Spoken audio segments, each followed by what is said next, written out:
Good evening, everyone, and welcome back to a very special Lowe's Foods virtual beer hunt.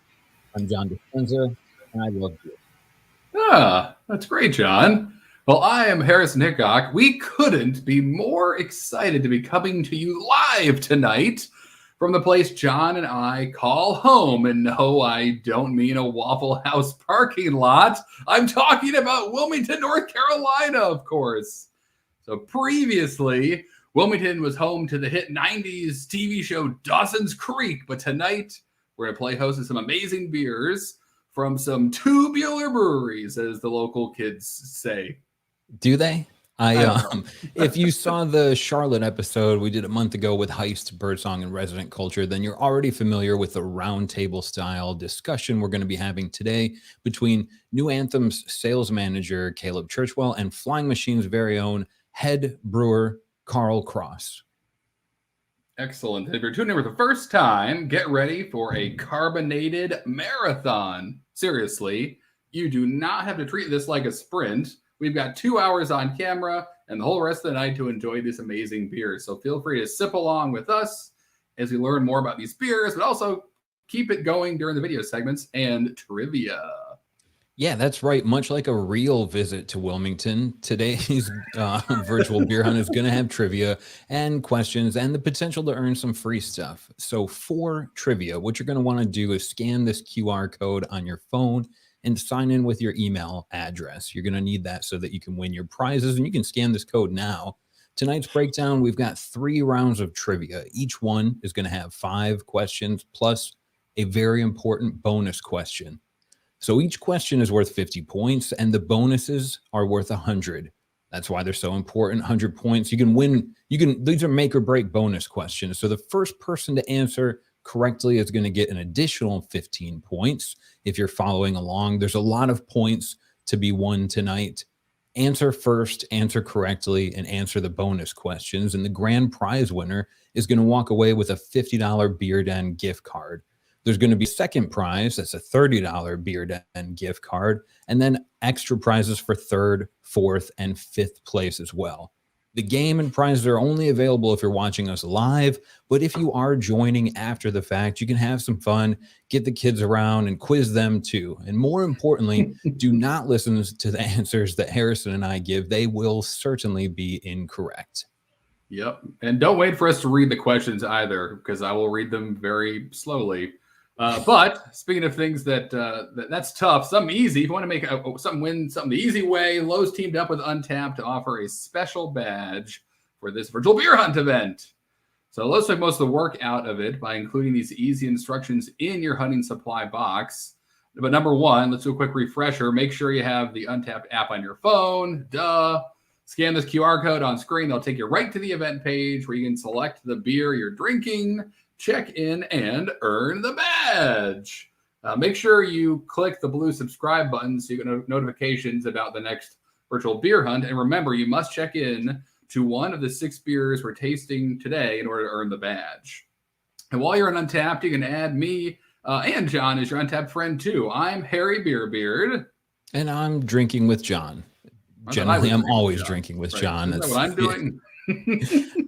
Anyways, the most fun part about events like this is your participation. And if you want to get in on the conversation tonight, you have questions for New Anthem or Flying Machine, click on Watch on YouTube, the button on your screen, and you'll be able to ask questions live in the chat for the next 2 hours. And we'll be looking forward to answering some of those live during tonight's event.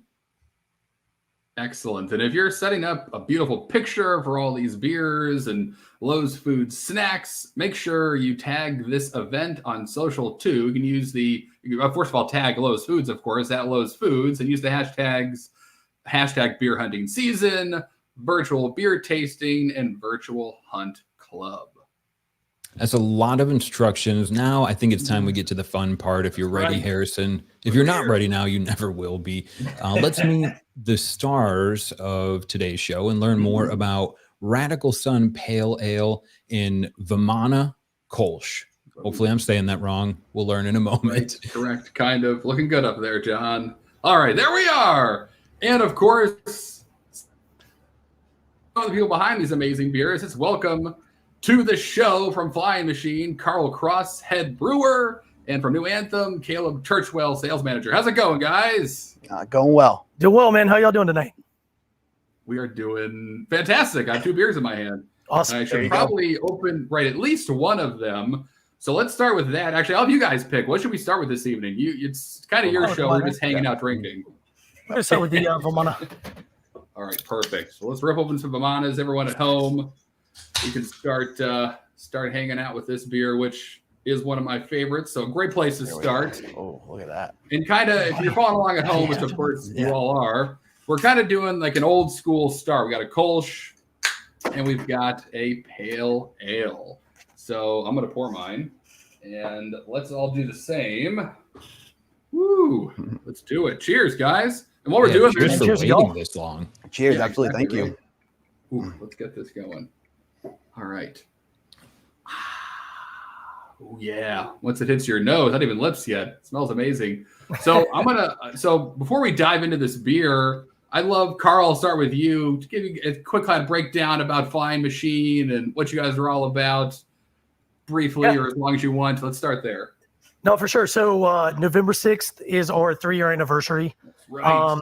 We opened up in Wilmington. All 3, the 2 owners and myself are the ones that kind of facilitated the build out and the oversee of the construction of the building. All 3 of us are from North Carolina, so we knew when we opened we wanted to be back in this state. And at the time there was already like a pretty good base of beers in Wilmington, but we saw some opportunity for some kind of more traditional beers and everything. The IPAs and everything have already been done and done well, and we try to compete in that market as well. But ultimately we wanted to come to town. We wanted to bring innovation through tradition. That's kind of our motto.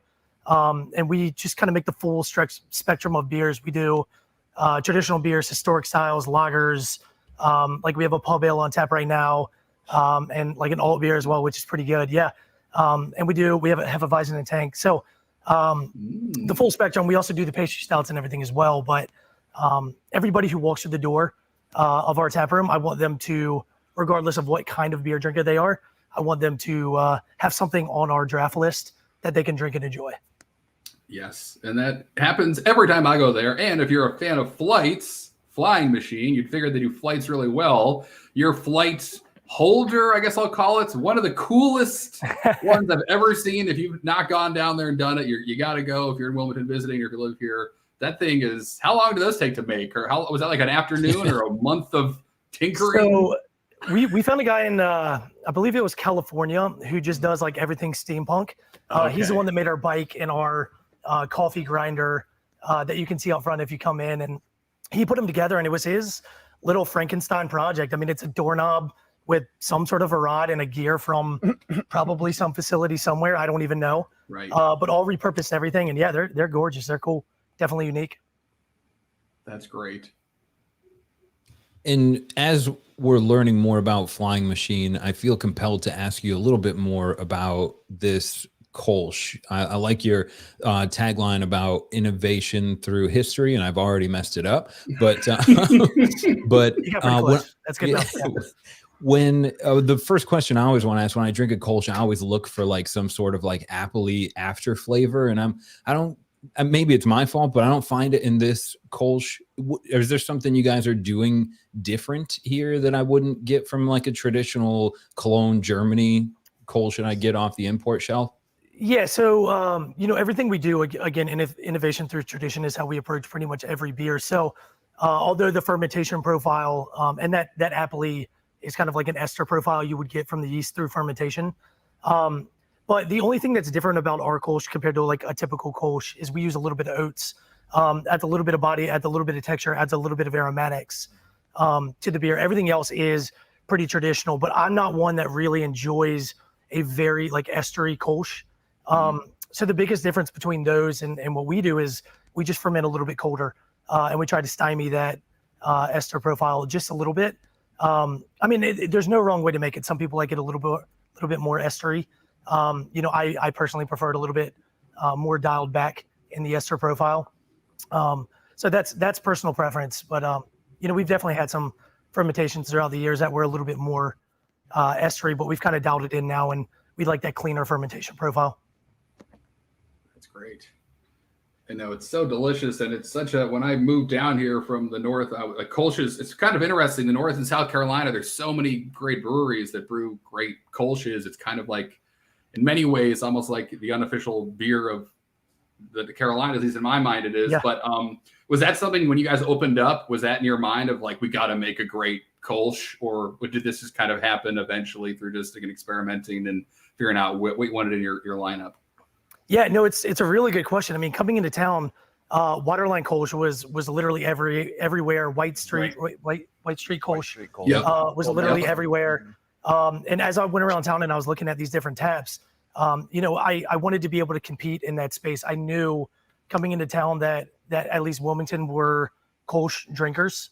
So it was important for me to be able to gain my trust quickly. And I thought the easiest way to do that was make a Kolsch that everybody likes. And then they'd be more, willing to kind of try maybe different styles that might be a little bit more unique or a little bit more off the wall. So, Caleb, I want to talk about New Anthem and also hear you talk some too. And I'm excited to open Radical Sun, but I want to put you on the spot and ask you, like, as you drink this beer from a different brewery in your kind of neck of the woods and hometown, what do you look for when you're drinking a Kolsch? Is there something specific, or are they all? I mean, I think they're all delicious, but what do you think when you drink this beer? Really, it's just the light style, especially being down here at the coast, here in Wilmington. Summertime, this is the beer you go to. That light style. I like them a little bit fruitier. For my personal preference, that apple, I actually pick it up more as like a pear. The ester, For sure. Carl was talking about, I get more of a pear. But as long as it's crisp, light, and the malt's not overtaking the beer, that's exactly what I like in my Kolsch. Yeah, it's got to be super crisp, got to be clean. And so especially, like I said, during the summer months, don't want any malt sweetness in there. That's right. I know this You get is a so lot of nice. Yeah, extra 5 summer months here in Wilmington. that's right. Some years just always, always hot. it's summer It's just all always the hot. time It's always here. hot. Yeah, That's exactly. right. 2 cold weeks. I'll take it. That's why I moved here. It's exactly as advertised. Tons Yeah, of for sure. coaches and right. My puffy starter jacket stays in the closet. I probably can't even fit it anymore. That's a personal problem. This is amazing, and I think something we're kind of all talking about, but indirectly, is how dry it finishes. Right, like it's so refreshing and crisp, but it is that dryness that makes me want to go, "Yep, give me another sip." And that's where my favorite beer is that invite me to just keep drinking them. But I'm kind of curious then, Carl, was there like was there a Kolsch or a beer, elsewhere that this kind of inspired, or were you kind of like, I'll aim for Gaffle, but we'll just do it colder? Yeah. So going into it, we always do a ton of research. Our team is pretty well traveled and pretty well seasoned when it comes to brewing. So we always start by kind of talking with each other about what we want to see out of it. And then going to our books, multiple of us have been through school, gotten different degrees of, fermentation sciences and different things. So we'll sit down, we'll kind of decide what we want out of it, what we want to see out of it, and then kind of go to our notes, and we'll taste a lot of, local, regional, and then international styles, and really pick out the ones that we think best or are most indicative of the style that we want to bring to the table. And then we kind of deconstruct that based off our knowledge, from the bottom up. So this is one of the only beers that we still make from the first day that we opened. When we opened, I think we had 20 beers on tap.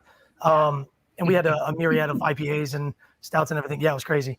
But this is the only one that we still make. So I've been able to make this 15, 20, 30 times at this point, and really get an idea of where I wanted to go. And it's probably our most consistent beer because of that. But yeah, I think starting with water profile, finishing pH, all sorts of different things that we try to manipulate to get that really crisp and clean finish. What about something probably more important to me when I'm shopping for a beer? The name Vimana. I don't even think I pronounce it correctly, but I That's assume right, it has some. Thank you. Yeah. There's a win. I'm going to take that to trivia. Were you around when you were thinking about what to name? I mean, flying machines for me, I run out after like airplane and helicopter. Is that something that we use to fly, or is there a cool story about that? So it's not us that used to fly it. Vimana came from like an ancient, I think, Hindu text. Vimana is like a floating city that the gods lived in that religion. So they could look up, and it was literally this massive, like, blot out the sun kind of a city. And I fell in love with that. I mean, a lot of our names now aren't quite as on the nose, but Vimana, especially, towards the beginning of our operations and everything, we were naming beers on the nose, and Vimana was indicative of everything I loved about Flying Machine. It was just out of this world, explosive, unbelievable kind of a thing. And also when I came up with the name for the brewery, it was a conversation between me and the two owners, but I was watching Ancient Aliens, Yes. and they talked about ancient Indian flying machines, and Vimana came on the screen, and I was just like, I want to name a beer after that. Nailed it. And then I did. You did it. Yeah. We're all drinking Feels it. pretty good. Pretty good. Yeah. Another success story from Ancient Aliens. The list grows longer by the day. I don't tell everybody that. Keep that a secret between us 300, Got it. Yeah. 700. I haven't been. That's 4 here. Yeah, don't tell anybody else. Yeah. Got it. Oh, amazing stuff. I want to turn this into a conversation about Ancient Aliens, but that's not what we're here for. I'm actually really down for that. Yeah. We'll do it another time for sure.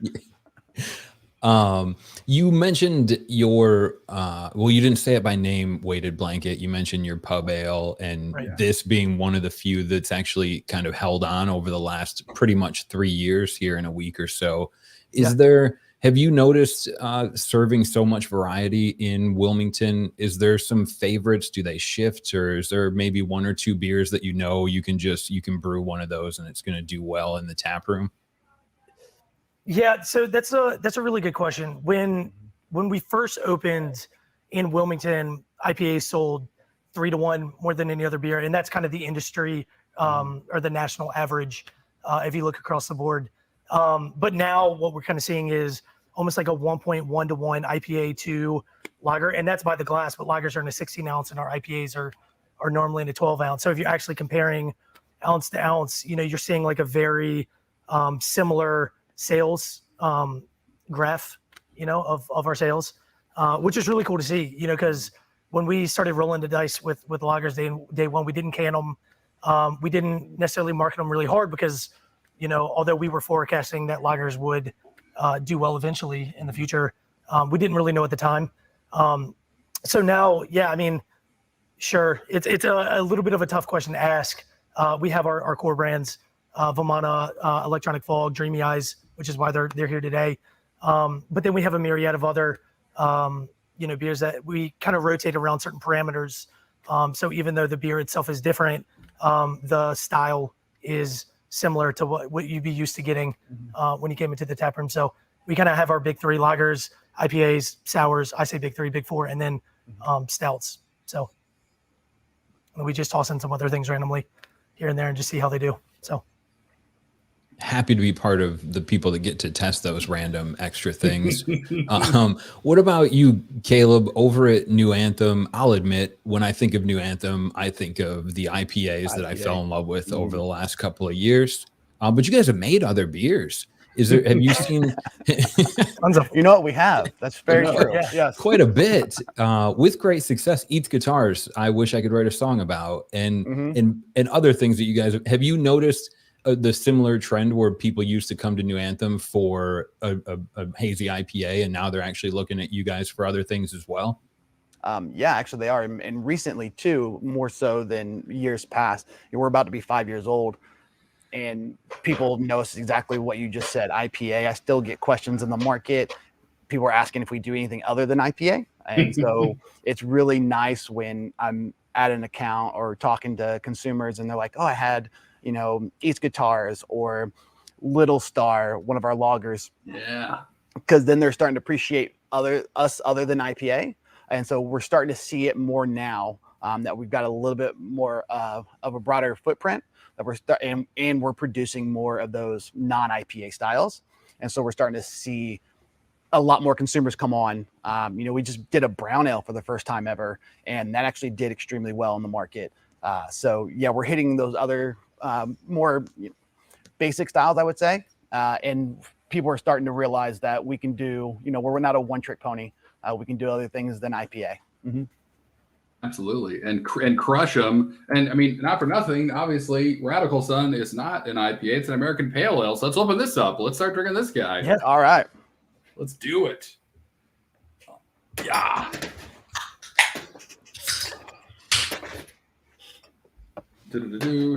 So for me, I remember the first time I had this beer, and I was looking at that, checking it Untapped just to make sure I wasn't losing my mind. But I mean, it featured some of my favorite hops. They're kind of classics, ones that have been around for a bit, like Amarillo and Centennial and Simcoe. Was kind of the thought behind this? Like, let's go make that classic American Pale Ale. Let's do it. You nailed it. Yeah. Okay. That's exactly what it was. It was Cool. kind of that, I say, old world, circa 2015 American Pale Ale. Kind of, because we've drifted. Not, I shouldn't say drift, but the New England styles, the hazy styles have gotten so prominent these days that for a little bit we drifted away from those classic pale ales, IPAs, all malt, whatever it may be, and that's why Radical Sun came about. We brewed this for the first time. I want to say it was 2020 when we brewed it for the first time. Right. And yeah, we really wanted to go for that classic American Pale Ale. Pay homage to the greats, Sierra Nevada Pale, Dale's Pale from Oscar Blues, that sort of thing. And that was kind of our idea behind it. Well, you nailed it. It's delicious. And again, maybe it's just me, but when I have an amazing pale ale like this, I'm thinking right away, like, ooh, food. What would I have alongside it? Do you get that question a lot, Caleb, or do you have like a go-to for like, whatever, or is it like sushi and barbecue, or what are your thoughts? For me, it screams like barbecuing, or not barbecue in the sense, but like grilling out. Burgers and fries pale ale is kind of where I'm at with this beer. 5.5% ABV session, if you will. And so like this is the one you're grilling burgers and dogs. This is like that kind of beer. Specifically, if we're going higher scale food, I just think IPA in the world is something just super meaty, even a steak, if you will, but more that grill fatty kind of burgers. Sold. Raise your hand if you're hungry. Yeah, right. I just ate my weight in pulled chicken before this, so this is exactly what I need, and it's lightened me up a little bit. The bubbles, the carbonation are making the meal not sit as heavy. So I thank you for that.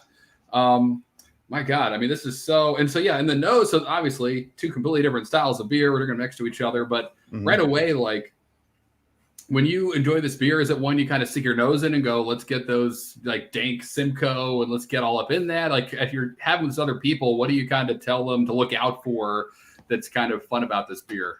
It's really the whole package, right? Yeah. So when I drink this beer, it really brings back my memories of when I first got into the craft beer industry, 12, 15 years ago, whatever it was. This reminds me of those first styles I started drinking.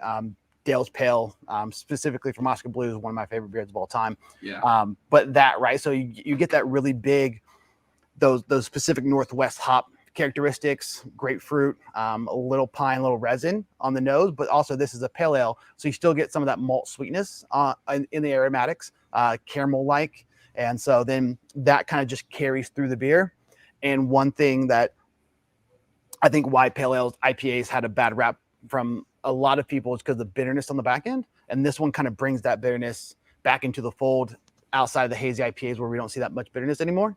And that's why I think really like this one as well. Little residual bitterness on the back end. Which is something, to your point, I think back in 2015, it was hard. You were introducing people to that bitterness, and maybe it's just because I'm old, but now when I get that little bit of bitterness, it's nostalgic, but it also helps me eat the rest of my cheeseburger or whatever I'm eating with it. Like it helps kind of cut through that. And I find myself kind of craving it now. This is a beer that would survive a night of grilling and all the meat that I would eat in the process. And honestly, we're kind of seeing that shift. It's not a shift, but the hazy IPA became so big 5-6 years ago, and it's kind of why IPA really took off, because it started inviting a lot more drinkers because there was not that bitterness. But now we're seeing those big hazy IPA drinkers want that nostalgic West Coast American, that bitterness on Yep. the back end again. Yep, I get a that's lot of me. questions about that when I'm in the market, right? Exactly. We get a lot of requests for, or people just saying that, they want that bitterness back a little bit.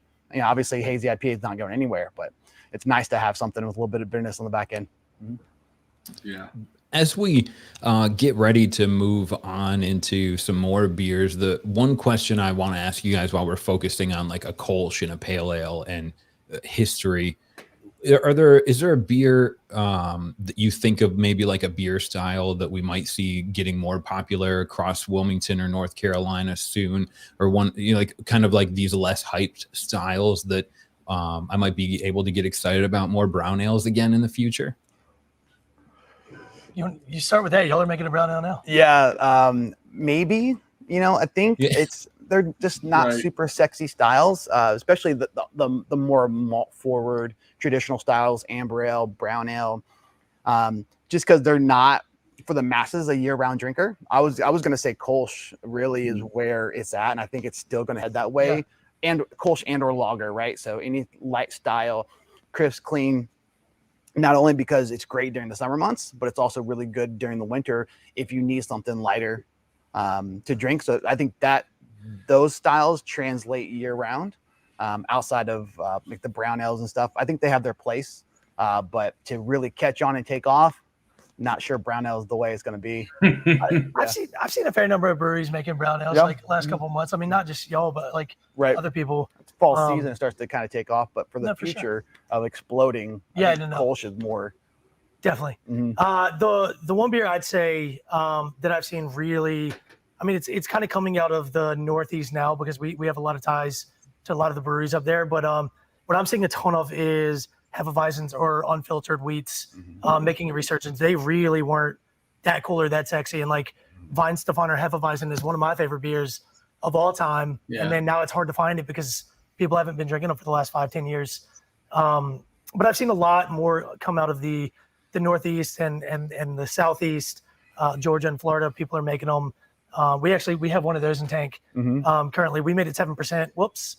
Traditional, but it's really good. That was going to be my question for you. Are we seeing it traditional Heffy, or is it like a little variation to it? Yeah, I've seen a mix of the two, right? Okay. So we put our own little spin on, especially coming into the colder months. I wanted some with a little more heat, a little more ethanol, something to kind of tie people over. And it's such a yeast-driven beer too. I can dry it out a little bit more, and it's got so much wheat in it. I'm not really worried about losing like a ton of body, even when I dry it out a little bit.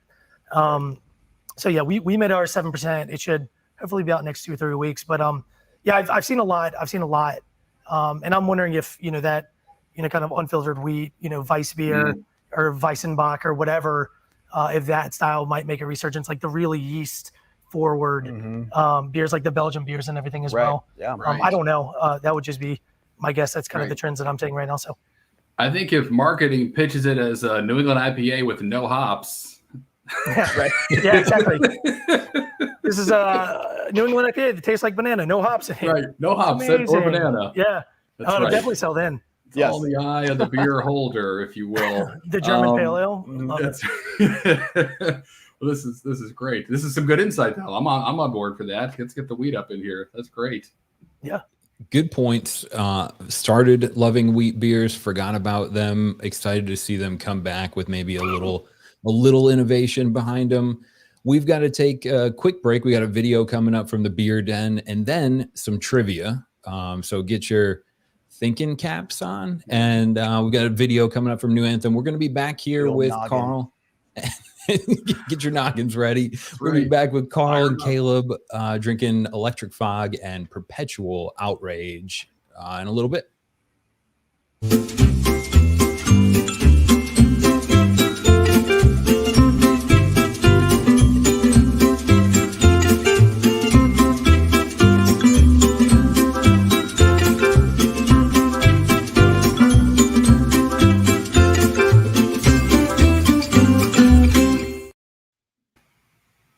Hey, what's John, up, Harrison? How are you? Hey, everybody at home. Yeah.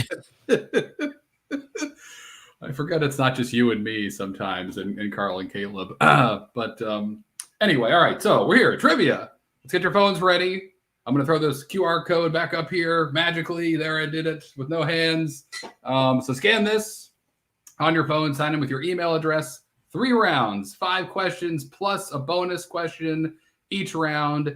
Each question is worth 50 points, except for the bonus questions. Those are worth 100. And a disclaimer, big flashing lights. The first person to answer correctly gets an additional 15 points. That sometimes is what makes or breaks it. So if you know it, smash that button.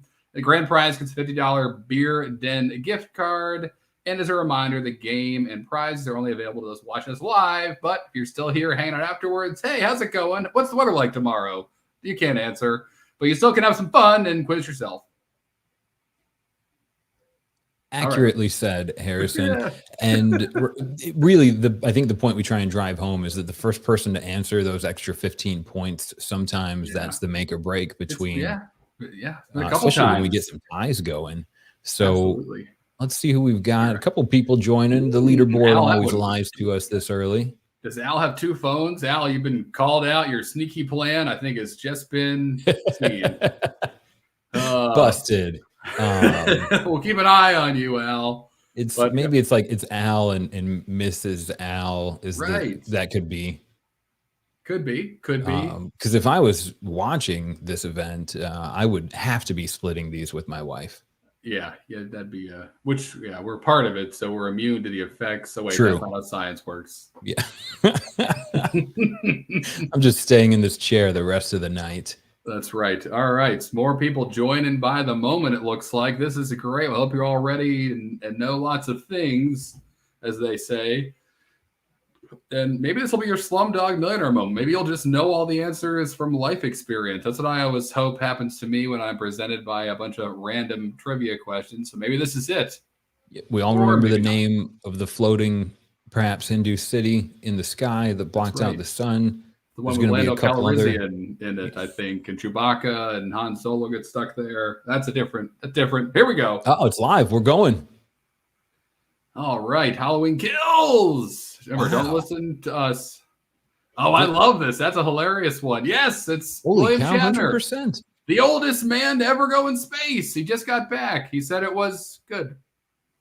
I hear it's pretty good up there. Really cold though. Yeah, he was in this ship, so he was all right. All right, Justin up first. Okay, what's the average number of calories? Oh my goodness, I don't want to know. This depends a lot on if you're Italian or not. or if you're the turkey, it'd be 0 for you. What is it? 4,500. That's pretty split though. Pretty good split. That's like 3 IPAs. I was gonna say, Not if you're drinking hazies and pastry stouts all night. That's the appetizer. All right, Andrew, Cassandra, Justin, up at the top. Ooh, the fear of Halloween. What's this called? Is that a thing? Why would you be? Right. I think it's a medical term for it. That's different. I'm not going to try and read that. Are you? Sam. I think it's Samhainophobia. Like Sam Hamophobia is a name for a bad dude. Justin, Andrew, and Cassandra. Oh wait, we got a tie though for third. Holy cow! I'm learning a lot right now. Candy corn, originally called tasteless wax. I love that answer. That's what I would call it. It was called chicken feed. Oh, wow! Wow, those are some big chickens. 71% of you that guessed bitter corn, you were going down the right path. Yeah, I would have guessed that. Not wrong. Well, I guess Katie jumps up to second place. All right. What percentage of people drink beer on Thanksgiving? 100. Yeah. Answer D is the most correct one. 19%. Food and wine. What do they know about beer? Yeah, really. That's less than I would imagine. Justin, Katie, and Andrew. All right, so that's the top 3 right now. Here's the bonus. Here, double points. We kind of hinted it. No, we didn't mention these. We started in Charlotte when we were talking about it in the intro to the show. Well, hopefully you were around for Asheville. All right, Burial. That's correct. Would have been fun, but man, we had a blast with Highwire and Wicked Weed and Highland. That was great. Highland, yep. All right, Justin, numero uno, followed by Katie and Christy. But Emily and Aaron, anyone's one game. bonus question separates first and fifth place just about. But it's at 15 points, it looks like right now, between first and second, if my math is math. So that's what we're saying, right? Is that almost? Justin, one first answer quicker than Katie. I don't know how to say that like I would if I was Pat Sajak, but the fast fingers are getting into first place here. That's it. It's all about made for speed. We got 2 more rounds of trivia to decide a leader. And coming up, we've got a quick video from New Anthem, Keep Sipping on Your Radical Sun. And get ready, because when that video is over, we're coming back with some IPAs, Electric Fog and Perpetual Outrage. We'll see you after this video. Hey everyone, we're at New Anthem Beer Project here in Wilmington, North Carolina, and I'm hanging out with Aaron, the owner and founder. Hey. Thanks for having some time to talk to us today. Appreciate you guys taking your So time. we're going to chat a little bit about your brewery and how this all got started. Sounds good. Tell me a little bit about the origins of New Anthem and where it all kind of began. The origins of New Anthem, I guess it goes back probably 7 or 8 years. If I could brew beer and make a little bit of money and do something fun with my life. You were home brewing prior to that? Yep. So you've been brewing for a couple of years and kind of started to realize that your beer was pretty good. I felt that we could make a product that people would enjoy. Yeah. So when you kind of got off the ground and you went into your original location, how did you find that? And was that a good fit for your brand right off the bat? I think so. It wasn't easy. We went through a process. That's actually the building we started off with. We rotated around. We actually had borderlined on a lease on one of the oldest firehouses in Wilmington. Wilmington at that point, it's still at this point, the zoning wouldn't allow it. So we kind of got booted out of that, looked around at another couple of properties downtown, and finally resettled on Dock Street. It's a really cool building. It's the old McAllen building, cut through the floor, and there's old cobblestone from how Dock Street used to be much wider 100 years ago. Cool building. Yeah, that's awesome. So how did that kind of expand? I mean, we've got a second facility here. How did that process come about? I don't know. I guess just the old business development, business growth person that I am. I wanted to make more beer, and we've got 17,000 square feet here. We've got almost 7,000 square feet down there.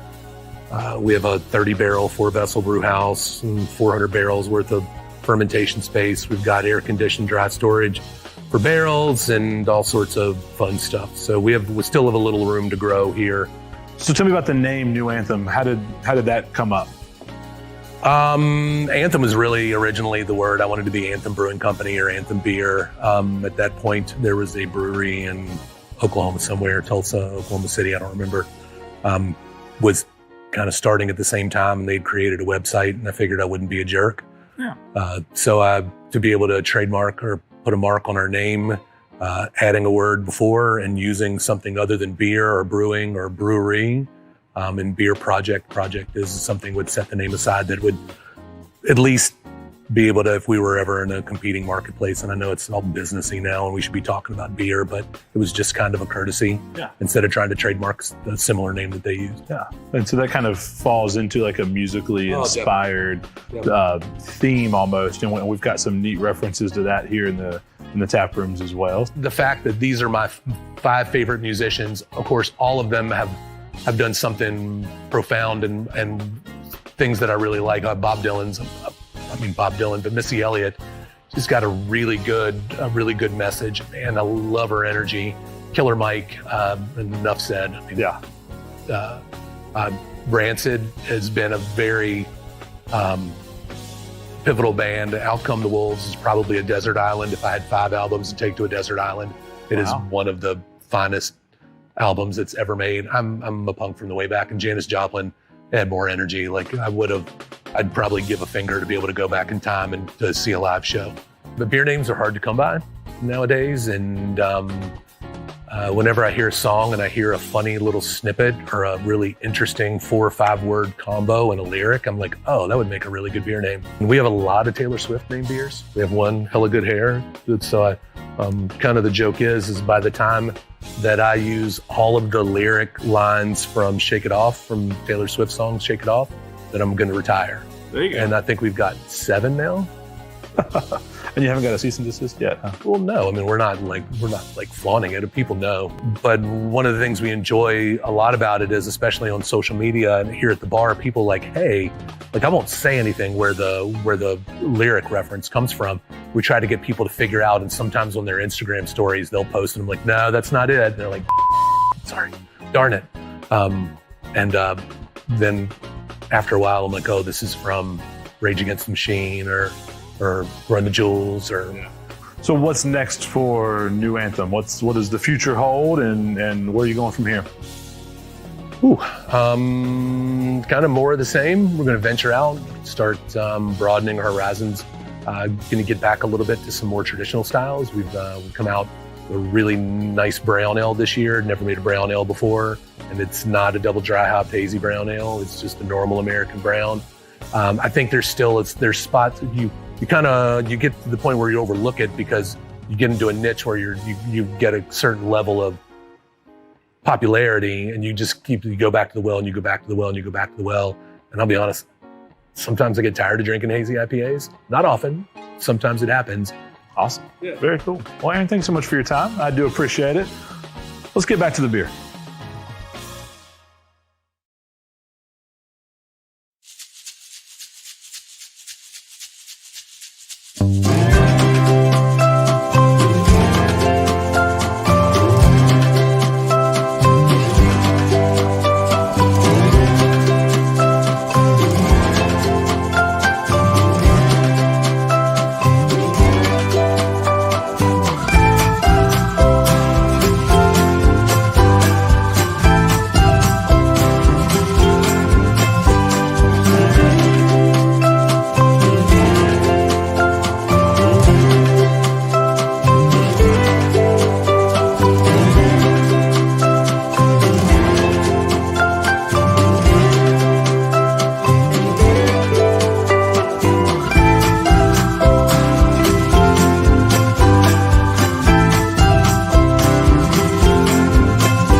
Want to start with mine again? Yeah. All right. Welcome back, everybody. That was great catching up with Aaron. Better with the Checking out what's going on at the old New Anthem, the new New Anthem location, or the second location, say. All right. Hopefully everyone at home has these two beers in front of them. You see them on your screen. That's fine. But we're going to do it. We're going to rock. We're going to roll. I will throw to you guys, Carl and Caleb. What should we start with? We have Electronic Fog, kind of on the hazy side, and then Perpetual Outrage, which is kind of like a classic West Coast. Where should we begin this session number 2, folks? I think we're also going to start with the Flying Machine on this one. Cool. Let's do it. And I guess I'll ask the obvious question. So why did we choose that? Why start with the hazy when you know there's another maybe more bitter IPA as an option?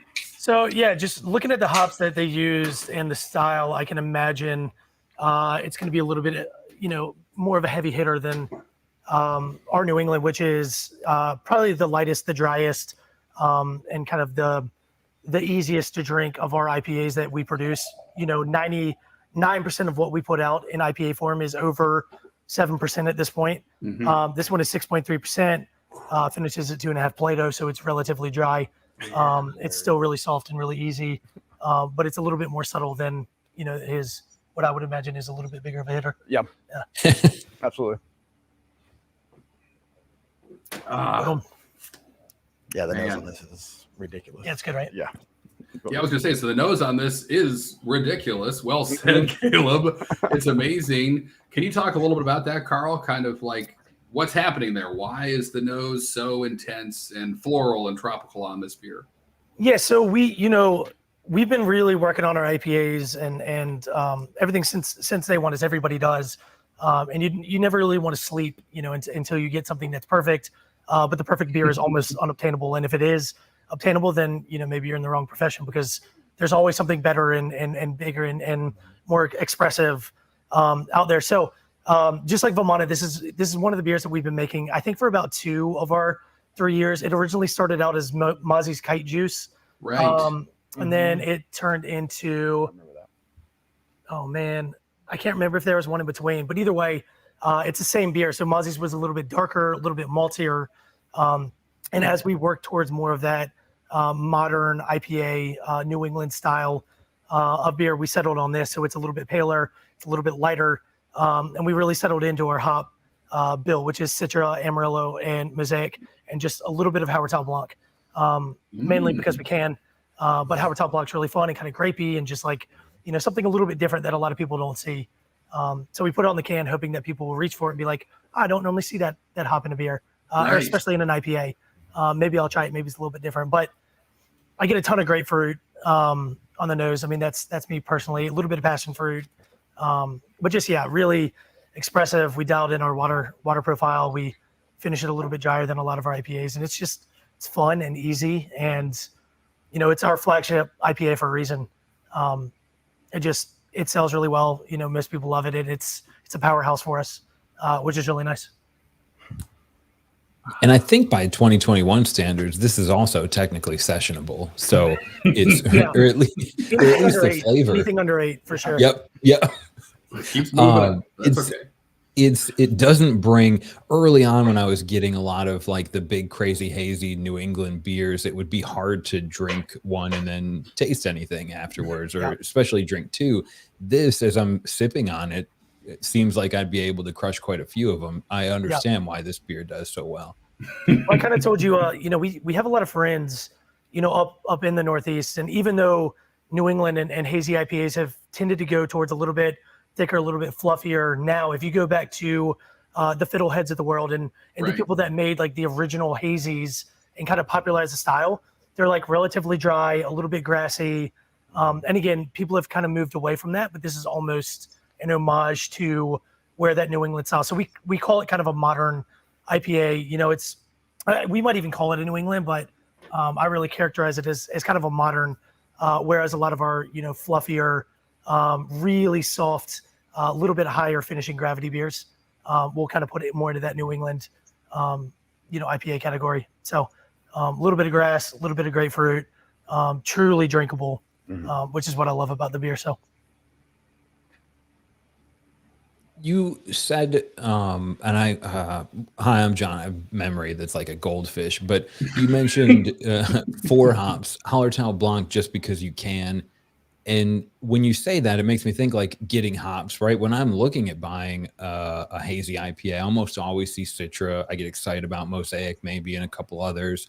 But in Wilmington, is it something that is kind of hard for you to procure? Is that something that goes into when you're thinking about building a beer? You can't just throw 20 random hops in there because you can. Is it difficult to source them? So yes and no. The longer you operate and the deeper relationships that you create with hop vendors, even some of the most unobtainable hops are obtainable as long as you're in somebody's hip pocket.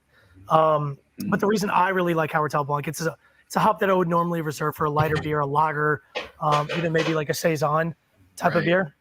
But the reason we wanted to put it in here is, one, we're coming into a town with multiple powerhouse IPA breweries, one of them sitting next to me, and then Wilmington Brewing Company. And like, I can't even name the number of awesome IPAs that are in this town.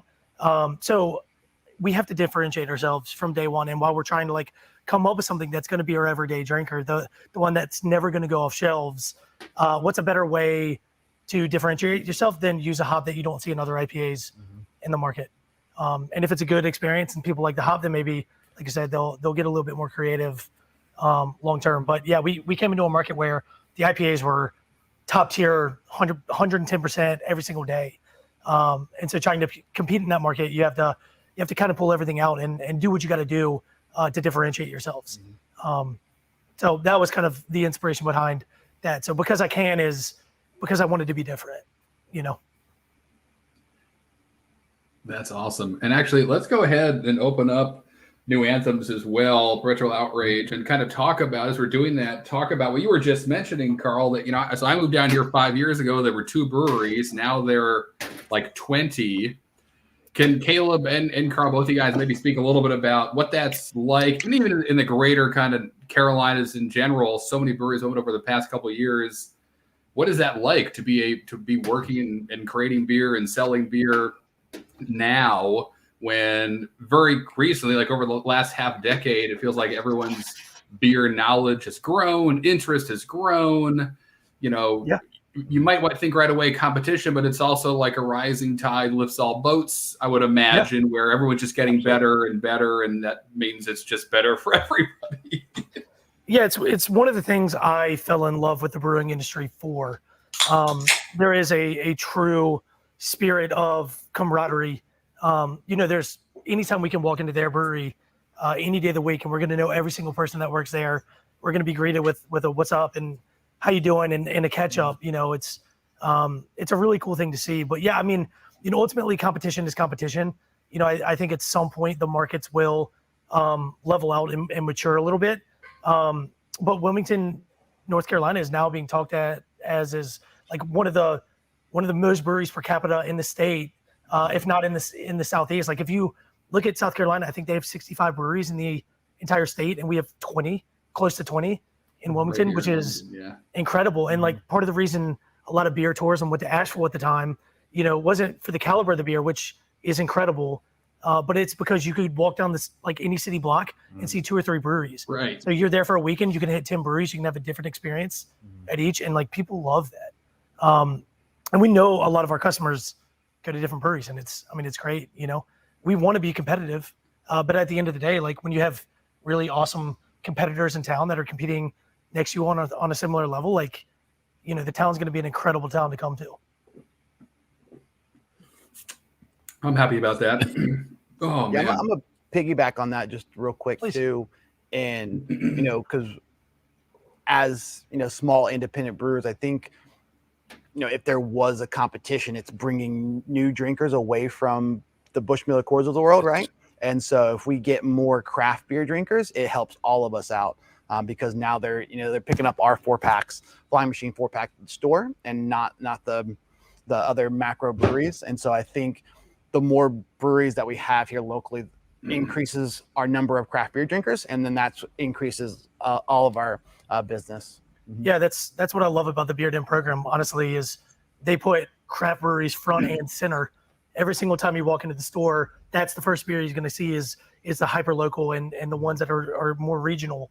You have to walk a little bit farther to kind of get to the big boys, and people already know the big boys, but people don't necessarily know the hyper local. So they're putting an emphasis on it, which is truly incredible. Part of the reason I'm sitting here today is I have such a respect for that program. Yes, likewise. Well said. I know, right? It is amazing. My wife would wish I'd move through the aisle quicker, but that's okay. It's all right. There's understanding. This is my job. I'm just working, dear. Working hard, working late in the beer den. Well said indeed. All right, so let's talk a little bit about Perpetual Outrage. So similar hops, I think, in this beer as Radical Sun, but definitely a big old West Coast. And Absolutely. Tell me more about this, Caleb. What's going on in the glass? Right. So this is part of our all malt series. So we do, obviously, we're known for our hazy IPAs that you typically get a lot of wheat note. This one's just all malt. Amarillo Centennial Simcoe on the hop profile. Traditional, it is a little hazy, but it's more than that traditional Northwest Pacific West Coast American IPA. So you do get that big grapefruit character from that select Centennial hops in the front, and a little bit of pine, more resin-ish. And then this one actually does have a really nice big malt backbone, almost caramel-like, with some bitterness on the back end. I wouldn't say it was not as bitter as what Radical Sun was. I think the malt characteristic shows up a little bit more in this guy. Yeah, definitely a little softer, but not in a bad way. No. Yeah, and thanks for mentioning that kind of like that caramel note from the malt. It was confusing me for a bit, but when I heard you say it, I was immediately like, "Yep, that's what I'm tasting," and it helps me appreciate it a lot more too. One of my favorite beer and food pairings ever is like a traditional West Coast IPA with hot wings. That spice, especially like buffalo wings, more on the spicy side. because the beer changes completely. If you were just drink it by itself and then you drink it with that food pairing, it really kind of creates this malty sweetness that really draws out of the IPA. And I think it's an absolutely incredible pairing. Mm-hmm. Getting hungrier by the moment. Okay. That's, again, best part about the beer den, I can go grocery shopping and drink a pint and have like some fried chicken right in the grocery store and leave with no groceries sometimes. But still. Right, a cart full of beer and snacks. Speaking of which, I'm gonna pull out my the teriyaki snack sticks and dip them in this mustard while John thinks of another great question.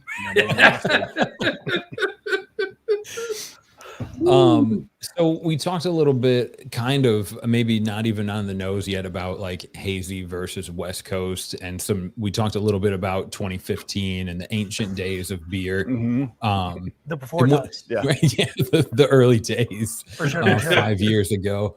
And when I think of a West Coast, I think of like my early beer experience. I'm opening up a beer from Stone and it's just kicking my butt, and I feel like someone needs to explain to me what's happening. When I drink this when I drink this West Coast IPA, I don't feel that way. Is that because I've grown and I've gotten used to that bitterness, or has it changed a little over the last 5 years where you're being able to kind of fleece different flavors out of the ingredients? I think the how innovative IPAs have been over the last 6 years because of the hazies. I think it's a little bit of both, right? So your palate has evolved, and so you are more familiar with what's happening within the beer. And then on top of that too, to try to get back to that kind of West Coast, I don't think you could take a hazy drinker and show them a 2014 West Coast IPA and make that transition. It takes beers like kind of in the middle, like Perpetual Outrage, that has those characteristics, but aren't as, I guess, pungent or off-putting in that bitterness standpoint. That a lot of, when a lot of non-IPA drinkers are like, oh, I don't like it, it's too bitter, sort of thing. We're kind of making that transition back there, but you got to have a middle ground somewhere. And I think that's really what West Coast modern, or not even modern, American IPAs are, right? They're kind of that halfway road back to that traditional West Coast. Yeah, I mean, just looking at it, like the color and everything would tell you it's not a traditional West Coast, but the flavors really push towards that more traditional West Coast, right? Absolutely. Which is cool. The bitter wars of the late 90s, early 2000s. How bitter can we make this IPA? And like 2000 IBUs. Yeah, how scorched can we make that tongue of yours when we drink it? Yep. Everybody remembers those times fondly. Yeah. But yeah, I think it's a fun middle ground for sure. And Caleb, you touched on something really cool that I've also kind of been following. And this is, I guess, a question for either of you guys, but do you feel like, so the world's been focused on hazy IPAs, but by doing that, they've kind of really been focusing on like hops and learning more about hops and what they do in certain parts of the boil, the beer. And now we can kind of take that and go, oh, I learned a lot about what these hops do dry hopping in a hazy, but I can bring that to a West Coast and now create a new kind of beer. Is there like, are we kind of also living in like the golden age of just like hop knowledge and like technology when it comes to what hops can do, what we know about hops? Is that fair to say? Absolutely. And obviously Carl will be able to speak on this a little bit better as far as the brewing process is concerned. But from my standpoint, absolutely. Not only has, and I think also with the innovation of the New England IPA, we have now a lot of innovation in our hops that are growing. There's a lot more experimental hops and the way they package hops, the whole cone pellets, oils, T90 pellets. There's a plethora of different variations of the same hop, the way it's packaged for the brewers. And so, yes, that knowledge or that change in the IPA has allowed our hop growers, our farmers, to now innovate on their side too.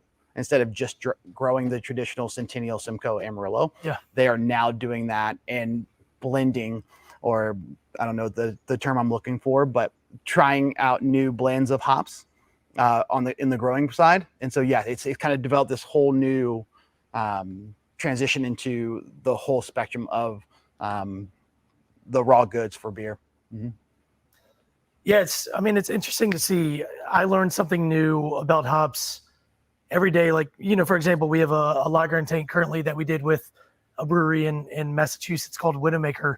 And when I was talking to him, I was like, yeah, we want to do like a rice and corn lager. We want to make it like pretty dry, low ABV, kind of a lower calorie count. And I was like, cool. Like, what hops do you want to use? And they were like, oh, we're growing some really awesome hops in Massachusetts. I was like, shut up. Like, what? What are you talking about?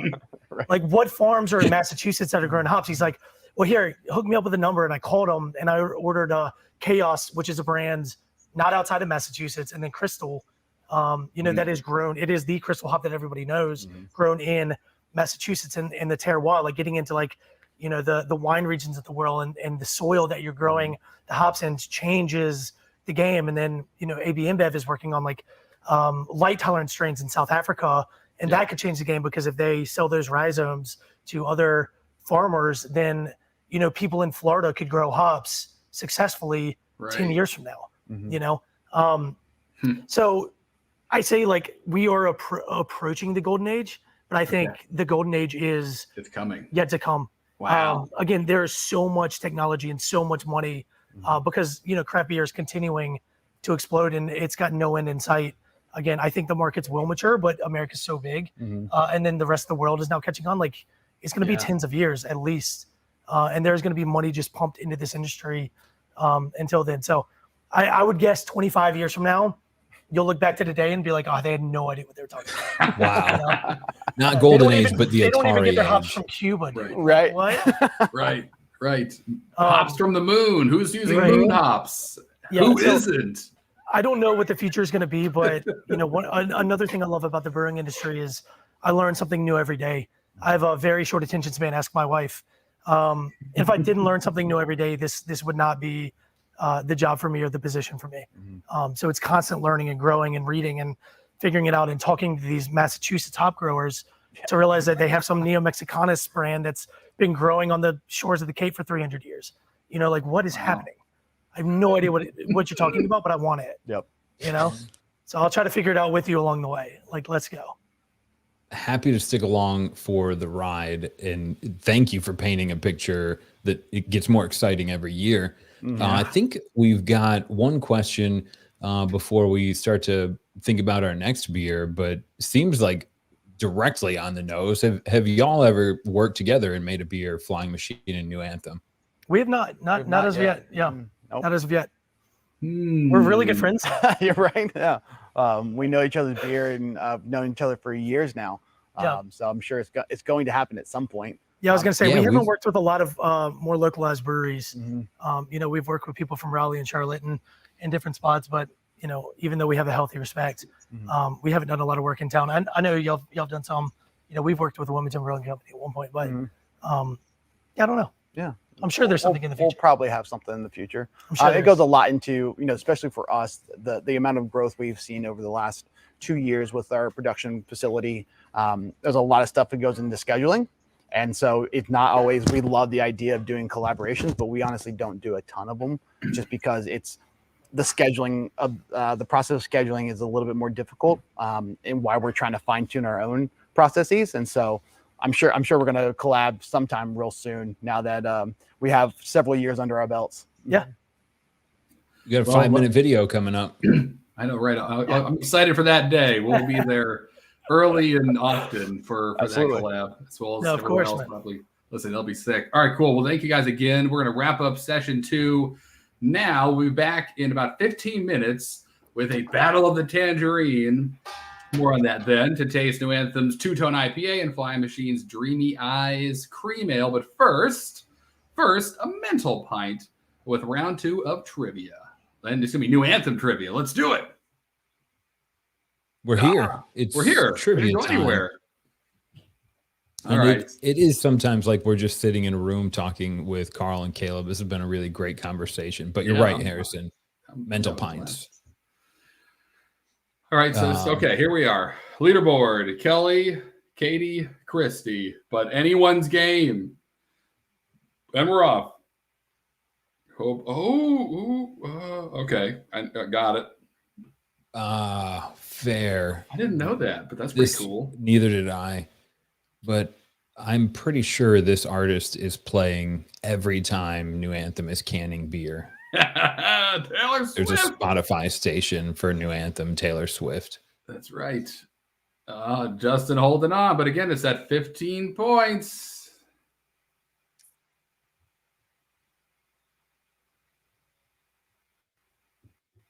Oh, this is great. That's a great song by James Taylor, man. Women, we got some musicians in the crowd. Beer. Thinking About You, Moonlight Ladies. That's different. line. That's DaBaby. Yeah. Okay, got it. Yeah, I don't know what that is. Is that a robot? This was in the video. If you were paying attention, listening comprehension. I would be getting my butt kicked on T Swift trivia right now.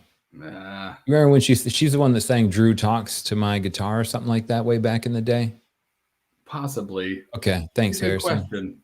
I'm also helpful. Shake it off. Shake it off's a pretty good one. Shake it off, one. everyone. Shake it off, John. Justin's still in the lead. Katie and Emily, though, not too far behind. Oh. All great. Yeah, Aaron's music history is. I know. That was cool good. To hear. Very, very cool. And Tina Turner is probably one you should ask him about if you're fortunate enough to bump into him next time you're at New Anthem. Where's Tina on the mural? Exactly. Maybe she's got her own mural in the back. Right, or just spinning on the ones and twos, as they say. I think someone says that. All right. And now we're doing Janis Joplin lyrics. Yep. I immediately go to the commercial that I see on TV so frequently. But really, I think all of these things I've asked for at some point in my life. Maybe, I don't know. Right. Love color TV. And that's the answer. When you used to have to specify that you wanted a color TV. Now it's 4K HD. The QLED7 with the live feed to the space station. Plugs right into your brain.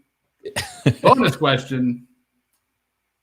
Ooh. What brewery was our first? Going back in time. Can you believe this is the 6th already? Golly, how about it? Learned a lot, consumed a lot. Noda, that was so much fun. That was also, if you haven't watched that video, go pick up those beers. It's still, it's on Lowe's Foods site. And watch it if you want to learn a ton about everything beer related. True. And also Edmund's Oast was a really good one too. Yeah, they're all, again, it's all been great. It's really, you could rewatch them all again and again. Ooh, this is a good one. And I think D is an auto win. So maybe not the correct answer, but that's what I want on my license tag. 9th? Is that? Do my old eyes say 9th? That's pretty good. We're doing it. Number of breweries. That's okay if you consider Denver and California. Denver's not a state, but Colorado and California, some of the places have been doing it for a while. 9th is pretty good. 9th is pretty good. That's great. And look at this leaderboard. Starting to see some familiar names, but McKinley Kearns creeps up to 5th place. Ooh, and then Kenneth, Emily, Katie, and Justin. Justin's been holding on. If there's a champion that the rest of you are trying to unseat, it's Justin coming into the 3rd and final round here a little bit later on in the night. Indeed, but it's like no worries, right Justin. Now. That's right. You're doing well, Justin. Doing great. Right now. Right now. That's right. Time will tell. First to answer, and the bonus questions are really big. And with one more round of trivia coming up, well, I don't know. Keep drinking beer and you'll have fun one way or the other. But before we get to our next beers, we've got a quick video coming up from Flying Machine. So you've got another 5 minutes to sit, learn about Flying Machine, finish your beers, kind of gather around the table, and then we'll be back for more beers with Carl and Caleb in a little bit. Stay tuned.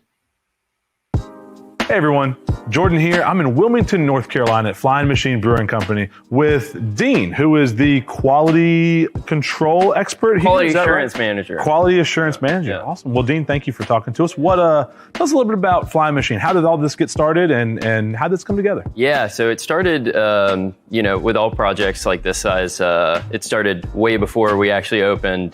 Dave and Grant, our owners, kind of had a vision to leave what they were doing behind and have a big sea change in their lives and open up a brewery. So they first contacted Carl, who's our head brewer, and got him to consult. And by 2018, in November, we got the doors open. And from the beginning, we just wanted to make this like a welcoming place, somewhere that has a lot of beer for all types of folks, that serves Wilmington and represents this really awesome coastal town. Awesome. So the name Flying Machine has some historical relevance here, right? A slight amount, yeah. So, the original vision for Flying Machine kind of came out of a mixture of Carl and the two owners, Dave and Grant's brains. Not immediately was it a Wrights brothers connection, but then as soon as they came up with it, they liked the name and they're like, oh, we got this spirit of innovation in North Carolina, that whole kind of deal. So it just kind of, as soon as it came out, it made that click and story was over. Yeah, that's awesome. And the beer, and you mentioned having a lot of variety, beer for everybody. Yeah. How do you kind of come up with that tap lineup and that variety? Yeah, when we first all got together, we kind of want to have easy drinking, approachable beers. And so we kind of had that as a main focus. We love lagers. So we want to make sure we're hitting all the new fun styles, trying to make them as approachable as possible, but also keep a solid grounding of some traditional styles as well. Maybe play on those a little bit with some modern techniques. Some of it isn't really readily available out in the market. It's only available in your tap rooms, right? Yeah, so we've got a 20 barrel system. Most of the stuff we're sending out and about that you can find at most stores, we're doing 40 and 60 barrel batches.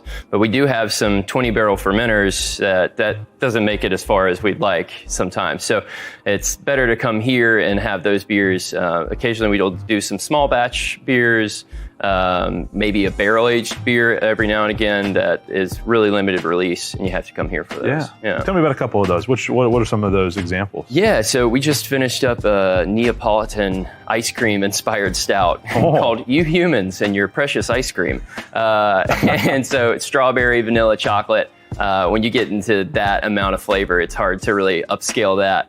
And we don't really want to rinse the market with something so sweet. It's a dessert beer for sure.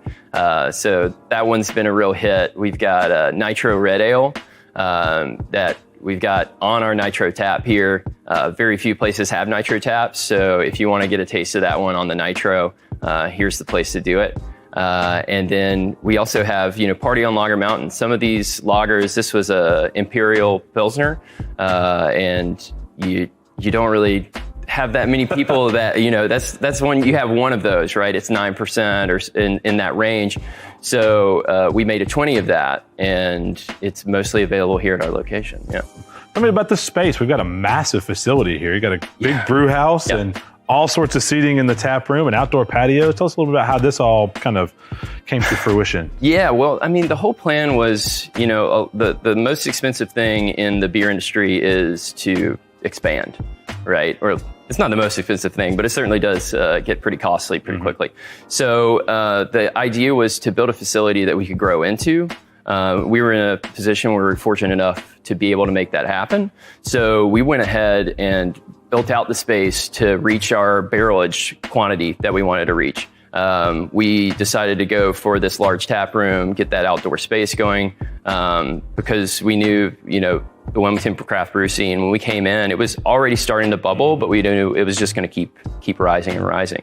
So we just wanted to make sure we had the capacity to serve the Wilmington area and North Carolina. We're in South Carolina now. So that was the idea. Yeah, don't have to grow into it. You already have it. There's a new facility out in Wrightsville. Is that right? That is true. It's a restaurant. Okay. We send our beer over, and a lot of the beer makes its way into the dishes, which we really like. Awesome. Innovation for it, right? So, we've got our raspberry sour vinaigrette, center, beer cheeses, and all that kind of deal.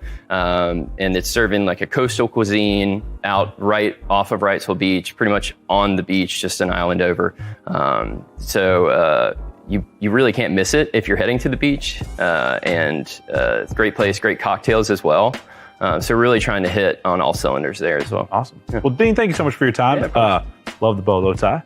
Very classy. Always. Yeah. Thank you so much for everything. I think we got to head over to the restaurant at some point and have some food over there. That sounds great. Awesome. Well, thanks so much. Let's get back to the beer.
All right. Look at me. Oh, there I am. Okay, that's better. That was terrifying for a moment. Sorry, everybody at home. So hopefully we're back. We're back for round 3, the final round tonight. We're going to take a look at some beers that are a little tangerine-y. They are the 2 beers that are left in your box. Dreamy Eyes and Two Tone. So grab those, and hopefully you're halfway through your snack sticks like I am. And again, I'm not going to, if it ain't broke, don't fix it. So Carl, Caleb, what are we going to start with? We're going to go with the old Flames. Little dream. Take a little dream with me. That's not a thing. That's not a quote. I just made it up. Yeah, are you Taylor I really Swift? like it, though. I really like it. Classic. Classic Bob Sinatra song. Frank's lesser known brother. Take a little dream with me. All right. Okay. What's happening? Keep going, Harrison. I will. All right. So I love this beer. First of all, I love cream ales, but there's some vanilla in here. Why am I guessing? Carl, what's happening in this beer? Tell me about Dreamy Eyes. Yeah, so Dreamy Eyes, relatively traditional cream ale in terms of grain bill and everything. I think we're up at like 30% corn on it, which helps with that kind of creamy. One thing I like about the cream ale is it's one of the only styles that was really like created in the United States, right? Yeah.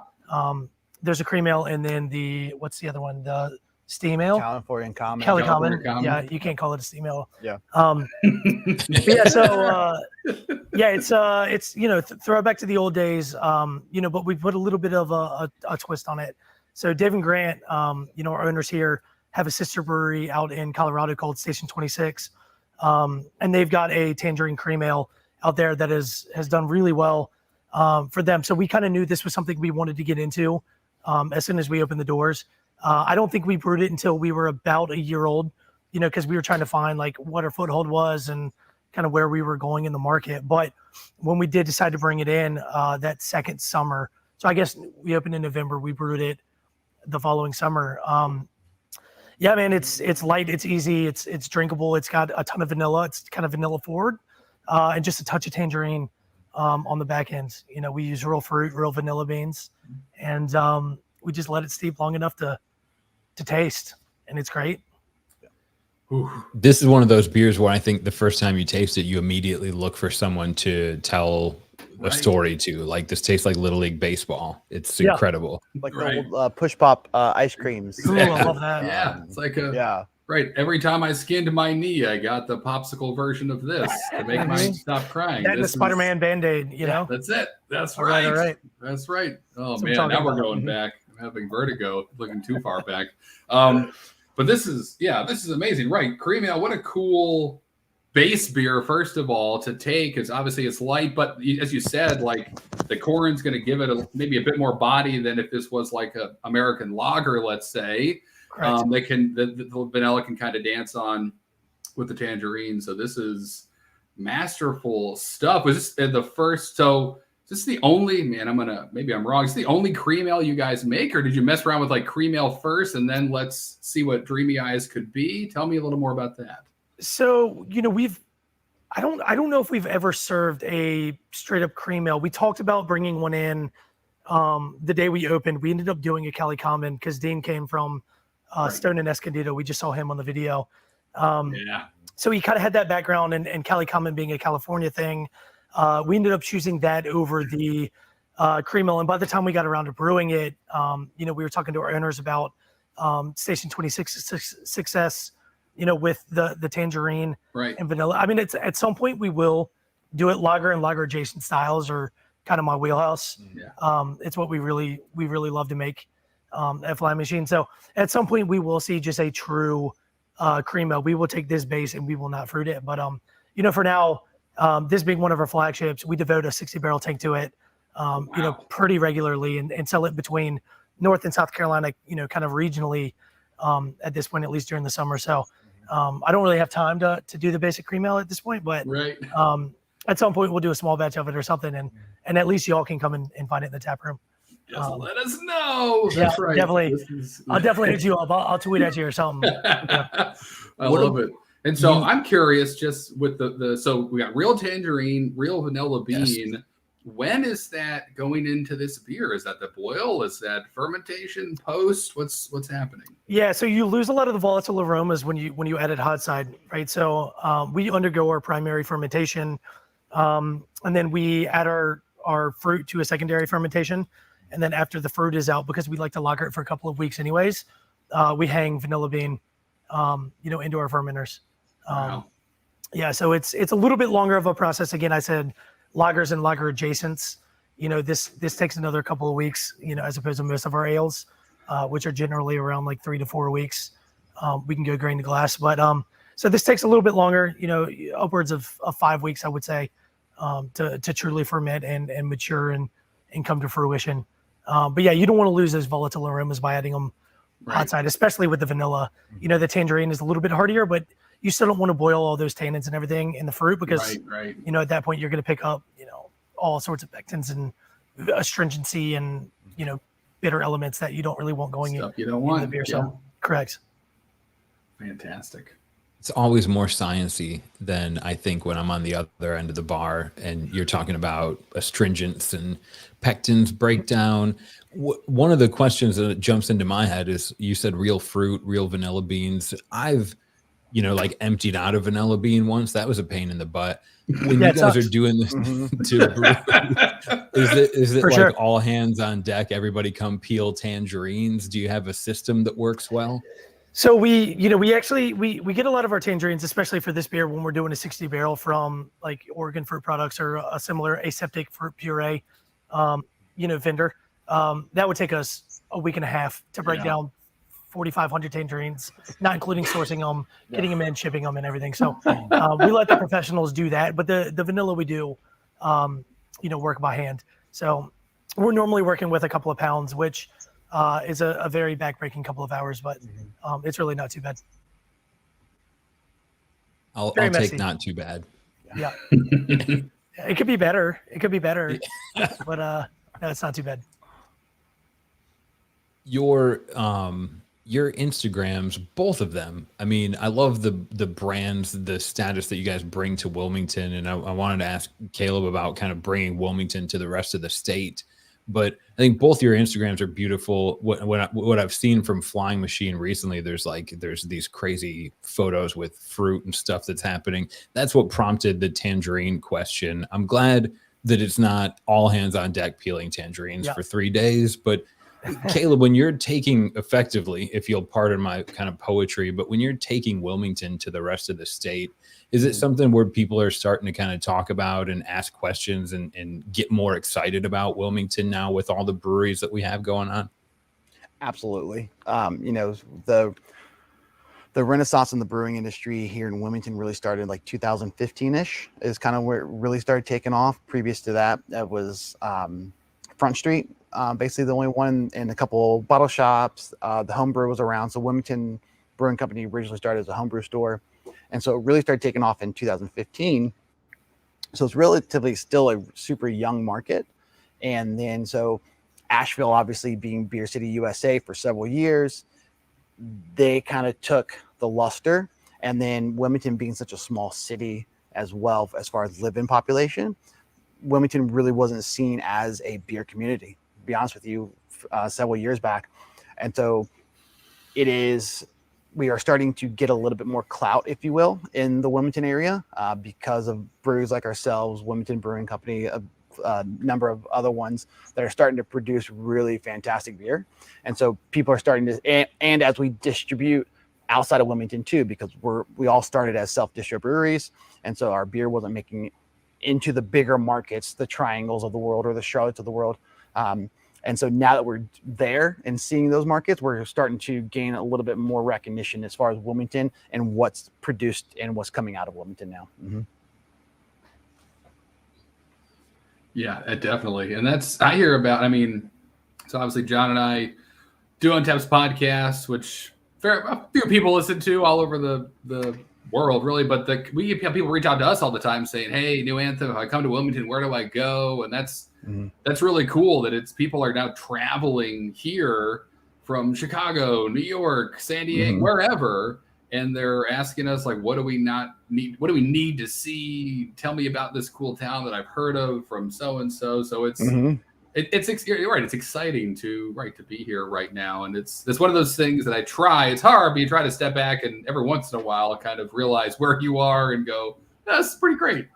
Be aware of the moment. And really, again, as you said, so many great breweries in town, but you guys are, of course, a huge part of why that is happening. And that's, so thank you for that.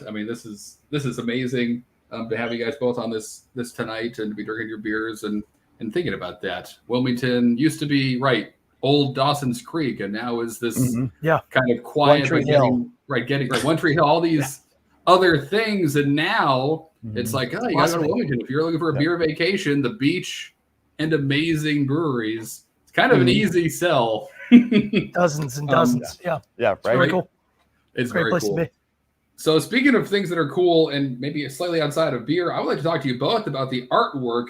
Both of these beers, and we're going to open up Two Tone in a minute, but I love these logos. I'm going to start with you, Carl. Is this something you guys are doing internally? Are you doing different artists or different beers? Can you talk a little about that, the artwork side of this? Yeah, so Matt Wiley, a former production member of ours, I hired him out of Magic Hat in Vermont.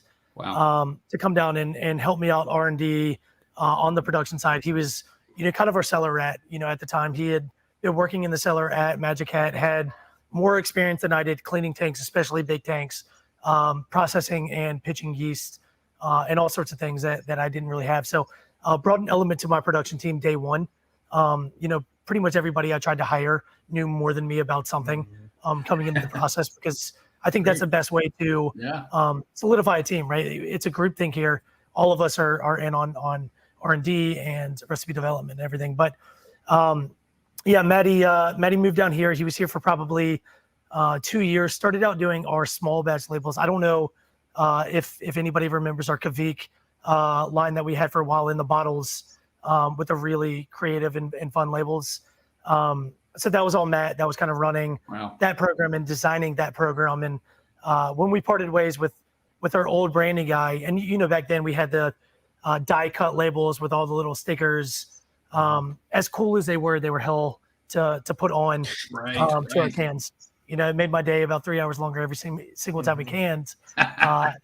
And sometimes efficiency is key. So even though we love that guy, parted ways with him, we brought Matty on. And he's been here since, and he's our guy. He does all of our labels. He's actually now moved back up to Vermont. He likes to say he has blood like pudding. He can't really take the summers, and in Wilmington it gets a little too sweaty. So he since like through the pandemic and everything moved back and is working remotely. But yeah, still a part of our team. We still call him weekly, talk with him about R&D and recipe development. You know, he will never not be a part of my team. Love him to death. But yeah, he's everything. You know, all of our branding, all of our T-shirts, all of our posters, all of our signs. You know, we kind of gone through a rebrand in the last year and a half, and that's all Matt Wiley. So special awesome. dude. Yeah, super creative. Yeah, that's amazing. I know. I just checked on Untappd. There's no beer named Blood Like Pudding yet. Just so I'm literally gonna text as soon as we get off and I'm allowed to use my cell phone again. I'm gonna text you. Lock We'll that talk in. about it. I love that. All right, let's open up Two-Tone and Caleb. Let's start with the artwork because we were just talking about it, and then let's dive into this beer. Let's do it. Absolutely. Yeah, so this is some custom artwork we get done. We have a graphic designer that does a lot of our artwork. We have reached out to local artists across the state. You guys might have seen in the video earlier the mural that we have inside the brewery. Yeah. That came from a mural artist. His name is Jex out of Winston-Salem. He does fantastic work. So we've had some artists do some of our custom artwork. You know, it's Aaron Skiles, the owner and mastermind behind everything New Anthem. Kind of his ideas, and then our artists kind of take it and do their thing, right? So they're the creative ones. So yeah, so Two-Tone. It's got the 86 Cutlass on it, kind of that Miami, kind of Hawaii 5.0 kind of vibe, retro vibe to it. And it's just, it's a cool look. You know, anytime you get some custom artwork on a can, because as you saw earlier, not all of our cans have custom artwork. Those brands seem to stick out a little bit more, drawing some attention, especially as we get more points of distribution. We need to kind of delineate ourselves from other breweries, and artwork's one of those ways that we're going to be doing that. And so this is the first one in this kind of Two-Tone series. We have 2 other beers that we're going to be developing that are going to be based off the same imagery. So we're super excited about that one. Yeah. So the next one's going to be called Shifter, which is an Imperial IPA. It's going to be the can art is going to be the inside of this car, and it's Shifter. And then we have some ideas for some other ones too that just implements some kind of variation of this car and scene. Mm-hmm. I don't know which brewery, if I got to pick from all of them, like in the Lowe's Beer Den shelf, which breweries bring in the best artwork. And I often, like, I don't think it matters, right? Like I go back to years ago when Trogs, that was one of the things that stuck out to me when they kind of rebranded their whole line. And that was a moment in my life where I realized the artwork on these beers is, one, it's artwork, and 2, it really helps me recognize a brand and stick out. And I think it's really cool to hear how much attention you guys are paying to that representation of yourselves on the shelves. And it looks great from an amateur point of view. I can, if you ever need like stick figure beer art, me and Harrison can fill that gap. But I think I'm right what there you're as doing well. is great. Yeah. Well, we have to, you know, because, you know, I think we touched on this a little bit earlier too, especially all the beer coming out of Wilmington. We have a lot of really good beer coming out of Wilmington now. And so we have to kind of differentiate ourselves in some other way. And not in speaking of Wilmington and North Carolina in general, there's a lot of fantastic beer here. And so to get those new customers, we have to delineate ourselves some way. And artwork, I think, you know, and kind of building your brand and really putting that forth so people can connect with you, I think is what is starting to help separate some of us. Yeah. You know, A lot of the times, the only experience that somebody gets is walking into a bottle shop and seeing your artwork. Like they haven't been to the brewery, they haven't talked to the brewers, they haven't had like a really good experience with the friends at a birthday party. You know, it's literally they walk into a bottle shop and they have $25 to $35 to spend. Where do they spend that money, right? And the artwork is everything for that. So it helps. Absolutely. Right. I know. And these both do such a great job, right? Dreamy Eyes is like, is there a popsicle in here? I should buy this to find out. And this one's like, did Scarface make this beer? What's happening? And, you know, there's like already so much curiosity And I think that's kind of the goal, right? Is to kind of hook somebody in and make them go, I wonder what, and if they're going, I wonder what, you've kind of got them. You've got their attention enough to make them maybe, drop that in the cart or grab it and put it in their mixed 6-pack. And now you've started that relationship. But it's right. It's so cool that craft beer has done that from almost the beginning, thinking about like how beautiful Sierra Nevada Pale Ale's label is. Like it's a gorgeous landscape, right? And it's you kind of get lost staring at that in poster form, maybe for too long, depending on how many pale ales you've had. But it shares that with like the music industry and record labels and stuff, and that creativity as well. So again, I love both these labels. And great point, Caleb. New Anthem to me is the NA and the way the NA is written, and that's all I always see that and know that. But now it's got this cool artwork story kind of happening as well. And we haven't even talked about the beer yet inside it. So this is like John and I have kind of been alluding all night, New Anthem, IPAs. We've all been saying it. Hopefully everyone on there knows what we're talking about. That's what you guys really, in the beginning, like right away, the beer world, it was like a shockwave of who is New Anthem? What is Wilmington, North Carolina? Where are these IPAs coming from? It was so exciting right at the early days and to watch that. So let's talk about Two-Tone, because this is that kind of IPA. Like it reminds me of the first IPA I had when I walked into Dock Street New Anthem on the first day, or maybe close to the first day of working it on tap, which is right around the corner. That's a fun little tidbit. So we went to that location a lot, but this is like classic New Anthem IPA to me. Is that fair to say? Absolutely, it is. So in the style of New England IPA, right? We don't call anything we do a New England IPA. We use the broad term hazy IPA, right? Because we tend to have a little bit more bitterness than the traditional New Englands, and so we just kind of broad term hazy IPA. But yes, this is exactly where we kind of got our name from, built our reputation on the hazy IPA world. So Two-Tone, 7.4% ABV. 5 different hop varieties into it. Definitely tangerine, mango, really kind of fruit forward. The other 2 pale ale and IPA we had were more in that resin, floral, grapefruit side. This is more that tropical fruit side. What those traditional New England hazy IPAs were originally, right? The big juice bombs coming out from the Northeast. And so, this is more that hazy style. Yeah, it's amazing. And just like the who's who, like the dream team of hops on here with Mosaic and Simcoe, Eldorado. Centennial. Oh man. I know Eldorado, right? Like that kind of candied watermelon. John and I had a great conversation with CLS Farms out in the Pacific Northwest, and they make like all the Eldorado. So very familiar with that. But yeah, this is and now this is available obviously in like Lowe's. Like is this one of your more widely distributed beers, Two-Tone, right now? It is. So this one sees production for about 6 months. So we don't do anything year round. We do everything on a rotational basis. And so Two-Tone gets about 6 months of service, and then it'll transition into Earth Below, which is another Earth Below is. We developed it to be kind of more of approachable hazy IPA. It's not as big and pungent as our other ones. The big names like Shade or Neon God or Steve's. And that brand has really taken off for us because it's got a beautiful pink and purple and green can. And so, Earth Below is another in the same line. Two-Tone, Earth Below are kind of in the same line. And those 2 brands have done really well for us.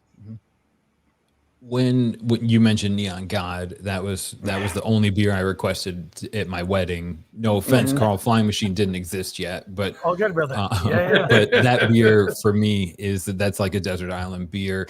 When I think of New Anthem, that's usually the first one that comes to mind. Flying Machine, Weighted Blanket. That's the beer I would marry if I could. I want to ask you guys, like, when you think of the person sitting next to you, when you think of their brewery, is there one or two that really jump out at you, especially with New Anthem not really having a year-round flagship? Is there one that you kind of resonate with each other's brewery? For me, it's really the first beer we had today is Vimana. I remember when these guys first opened up, I was in here and I had a Vimana, and like I was just like, okay, these guys are legit. Like, this is real. Right. That Kolsch is fantastic. And so that's the one for me from Flying Machine that I always know. Because I think back then you guys are actually doing like variations of Vimana too. Yeah, for sure. We did a Kolsch weekend. Yep, different exactly. Dry hops And they did a dry hop one. I don't remember the hop that was in it, but I've literally like looked at them and I was like, okay, this is one of the best beers I've ever had. So I think that Vimana series back then. So Vimana is the one I always think about when it comes to Flying Machine. Mm-hmm. So for me and y'all, it's Steez. Yeah. Every time we drop it, it's incredible. I buy a case and take it home and I drink off it for a month and a half. Yep. Love that beer. Love it every time it drops. Mm-hmm. Every time I see it on Instagram, I get excited, and I try to find it. So right. Steez, it's really good. Right. So Steez is one of those brands. Neon God's pretty built. good too. We already plugged it, but like Steez is. Come on. I appreciate that. Absolutely. Yeah. That's one of them that, we kind of built a brand on with Steez, Neon God's Right. Shade, those New England hazy IPAs. So I appreciate that. Thank you. Come on. Mm-hmm. Awkward. No, we're just. Wait, can I plug one thing real quick? We're Yeah. talking about doing something different with our Kolsch. So November 6th is our anniversary. Right. We decided to bring. We're actually dropping 5 new beers for the anniversary. I won't go into total detail, but we're doing an Imperial Fog. We're doing a Southern Hemisphere Kolsch, so kind of in that same ilk. Yeah. So we're making it 6%, and we're hopping it with Galaxy and Supersizer. And right now it smells like kiwi, and it's amazing. Wow. We're doing barrel aged You Humans. We're doing a smoked Hellas. We're gonna bring some stuff to the table. But the reason I was thinking about it is we're talking about the Kolsch's that we've done in the past, and we love Kolsch. So anytime I can do like something a little bit different, a little bit unique. Yep. This time I had a little bit of Galaxy left over from the last IPA that we did, and so we threw it into a Kolsch. That's fantastic. And it's stupid. I'll let you try it before you leave. Yeah, it's going to be really It's good. really good. Yeah. Yeah. Mm-hmm. And You can also no try it, one, yeah. no one will get more excited about a smoked Hellas than Harrison will. And on the other end of the spectrum, I don't know if you guys can read it because you're probably sitting far away from the screen, but on YouTube, Zachary says A Neon little God bit. was one of the first beers I had from New Anthem after moving to Wilmington from Richmond, Virginia a couple of years ago. Became an that. instant New Anthem fanboy. Right. Considering the craft beer scene going on in Richmond, that's Checks great. out. Yeah, it does. Zach, you have good taste. Zach, And a Great taste. cool, like, for what's coming up from us too, piggybacking off what Carl just said. So Neon God, we just did the first variant of Neon God. That's literally releasing next. We released it at the brewery this weekend, but release it out in the market next week with El Dorado. And yeah, it's a beautiful beer. real quick, is that Big Donkey that says Vimana Rocks? It is. Big Donkey is saying Vimana What's up, Big Rocks. Donkey? Yeah, Good eyes. All right. Big Donkey? I don't think I do. Oh, okay. They sound like really. Obviously, we're best friends now, though. Yeah, Yeah. they're really great people. When's the smoked Hellas? That's next weekend. Yeah, is it? when's the next? Yeah, when's- November 6th. Let's Yeah, go, we're Big dropping Donkey. that, We'll so- see you there. Right. Yeah. November There you go. 6th. And I can jump down to New Anthem whenever I want and grab the El Dorado version of Neon God, right? They have that. All right, great. Perfect. What a time to be alive. Exactly. It's a great day to be us. Yeah, it is. It really is. I know. I already talked about it a little bit, just being aware of the moment, but I think it's important to do. And you go, holy cow, this beer is brewed, 5 miles from my house, and people travel to drink it. That's exciting. Yeah, pretty It's cool. exciting. Cool stuff. Let's talk about in the moment. We're talking about, you guys are doing a lot of great stuff right now. We got the anniversary coming up for you guys at Flying Machine. What else? What else is happening at New Anthem, at Flying Machine, and like the nearest future till the end of the year, let's say, or whatever, however far out we can talk about? What should we keep an eye out for from both of you? I just plugged hard, so if you Yeah. want to get your word in, yeah. So for us, we have kind of we did a shade variant earlier this year, Nelson Sauvin, because shade was all Citra. We did a Nelson Sauvin variation of shade. And so those beers have been received really well in the community. And so you will see more variants of kind of our big boy IPAs that kind of built the brand. So Neon God, on cassette, Vapors, we're going to see some variations of those beers. And so that's really exciting what we have coming up. Talk to me, Goose. Yeah, exactly. It's, we're real excited about it. And then we have a series of kind of big milk stout, not really pastry stoutish, but kind of that new idea of what the imperial stout, milk stout is supposed to be with some adjuncts into it. A series of that coming out called The Clowns, which I saw the artwork for yesterday, and it's actually really cool. So I'm also excited about that brand. Yeah. Dope. Nobody's scared of clowns in this meeting. Right. Not more. Nothing to worry Not about. me. The artwork looks fantastic, and so I'm super excited believe about that one. I believe it. I believe it. All right, guys. Well, we did it. I want to thank both of you, Carl, Caleb. I mean, this was so cool talking about these beers with you guys, learning more great to see y'all. about Anthem, about Flying Machine. This is great. This is what a cool way to spend Saturday night. I have pajamas on underneath this. I'm doing it. We're doing it. We're winning. But truly, awesome. thank you guys So so this is much. the fanciest pants I've ever worn for a Zoom call. Right, So- exactly. I think, exactly. I'm wearing suit pants. Yeah, He I take is. my job Ugh. very That seriously. was you went. I came in a full suit. Never seen Wow. you in pants before. Right. I only wear pants on like big occasions, and tonight, is you one of know, them. hanging out with you boys, like, Yep. come on. This is it. Yep. It's a pants And night. the matching but contrasting color, exact same shirts almost. You guys That was did out great. too. Yeah, We had a that good was not laugh about planned. that. It was not planned at all, but I'm glad it happened. Yeah, very glad it And happened. now Carl's I invisible. matched too. That's right. Yeah. Now he's invisible. Yeah, these are my safety glasses. The Big Daddy reference for anyone who's above the age of. I thought I'd have to put them on earlier, but you know, You're it was good. nice. Your This was future's great. so bright. But truly, that's right. Bright futures for all of us. We have access to these beers, which we do thanks to Lowe's. Yes. Yeah. Yes, thank you, Lowe's. Yeah, thank you, Lowe's. Absolutely. As always. They do a Beer is awesome. fantastic job with beer. Seriously. They really do. Yeah, since I won't put a date on it because I've gotten already a lot of things wrong tonight. But since I met Lowe's Foods, they've been a giant advocate for local in North Carolina beer. I remember getting kegs of beer that when you guys were self-distributing, we were able to get your kegs and sell them and introduce people to them at the beer den. So thanks for sharing your beer, and thanks Lowe's for helping make grocery shopping a better experience. No, thank Definitely. you. Absolutely. And again, one last and final thank you to you, amazing gentlemen, both beautiful haired and beautiful headed, for showing up with us tonight. Was that a dig? Was that a dig? I think it was. Yeah, I think it was. No, beautiful headed's a compliment, if anything. That's please You went hair don't first, get though. mad You went at hair me, first. Caleb. You went hair Went hair first. first. Yeah. I get it. It's okay. It's cool. No big deal. I've dealt with it my entire life. It's all right. I went bald at a really young age. As long as you don't take it out on me and withhold the neon god. Nope. Thank you. Please make sure that the rest of you guys at home continue to check your local Lowe's for maybe even some more of these beer boxes if there's any left over. But also, as we say goodnight to Carl and Caleb, we also say good morning to the last round of trivia. Something Can like we- that. Good thanks. evening, good afternoon, Okay. good something. That's right. There's more trivia coming up next, and I think now. Yeah. But cheers, guys. Yeah, great to see y'all. Great to see you, America. Let's get back to the beers.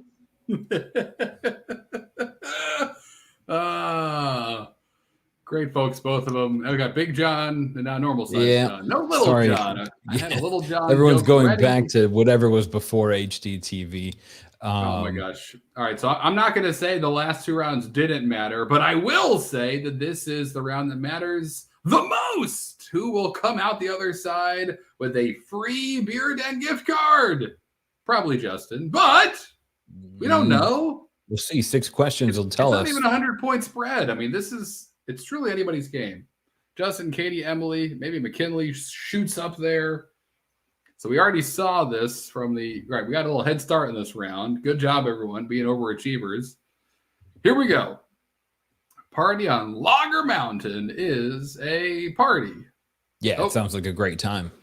Yeah, Lager Mountain property values are skyrocketing this that's year. right. If you didn't buy now, it's too late.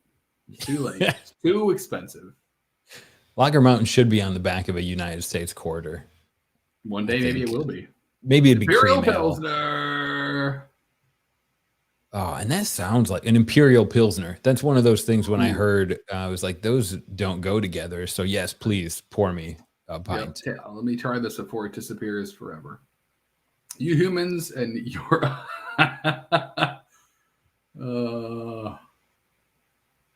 ooh. Clouds, chocolate sundae. This is one of those examples of an apostrophe really saving the entire human race here. You humans and you are Right. ice cream. Yeah, that confused me for a minute. Yes, Neapolitan ice cream. Indeed. Who went just for the strawberry in the middle? Was it just me? Was I the weird strawberry kid when you were scooping were. that? It was just- 100%. Got it. That's fine. I can live with that.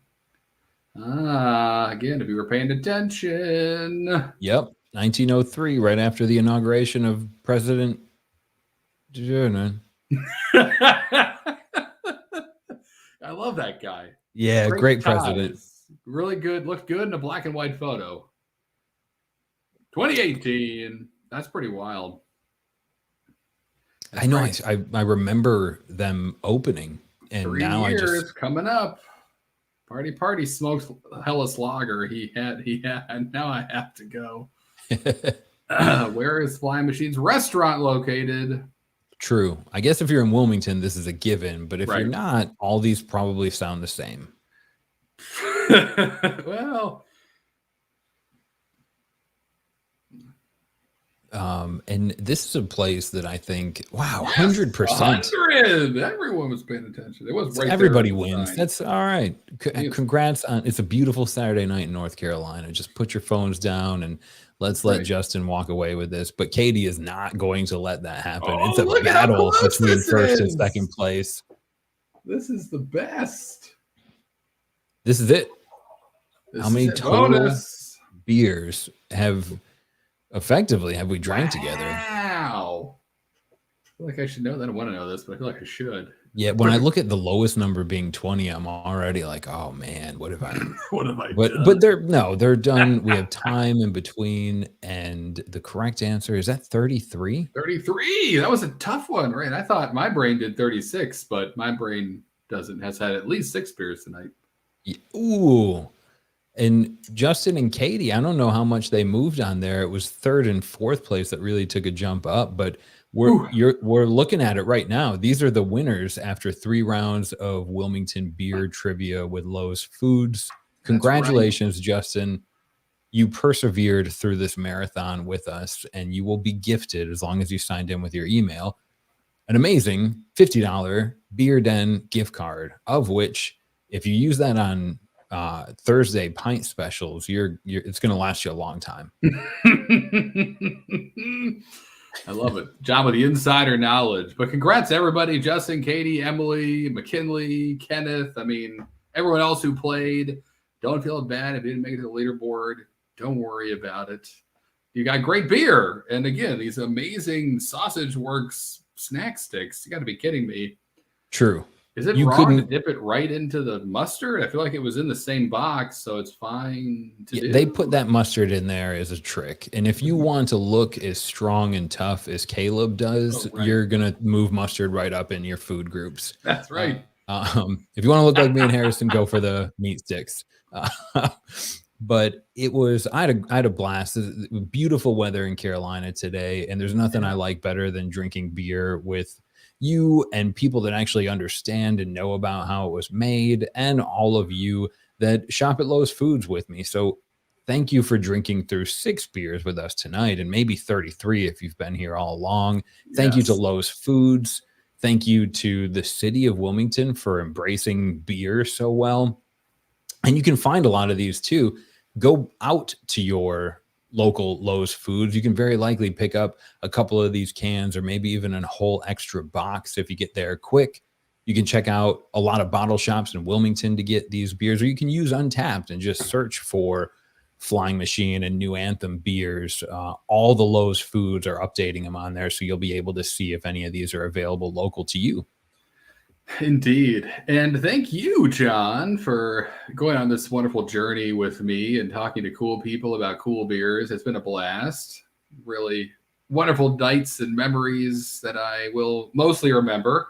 And thanks to everybody tuning in. I hope my shirt didn't blind you. I don't know what's happening here. It's got a magic eye thing. There's a boat hidden in my right shoulder. Maybe that's just my screen. Not important. And I mean, much more importantly, though, thank you to the team at Flying Machine. Carl, you're great. Dean, Bolo, and the Man Bun combo. Beautiful.